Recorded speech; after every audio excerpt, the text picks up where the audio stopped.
Сәлем достар, бүгін WhatsApp-тағы жазған текстіміздің қалай редакция жасайтынын көрсетемін. Яғни біз қате жазып қойсақ, оны қалай түзейміз.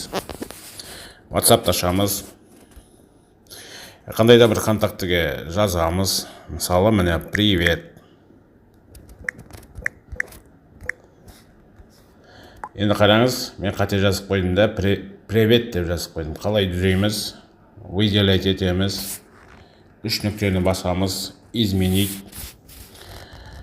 Ені алып тастаймыз, иді жазамыз, қайтадан галочканы басамыз. Міне, енді қараңыз, біздің текстіміз дұрыс күйінде түзетілді.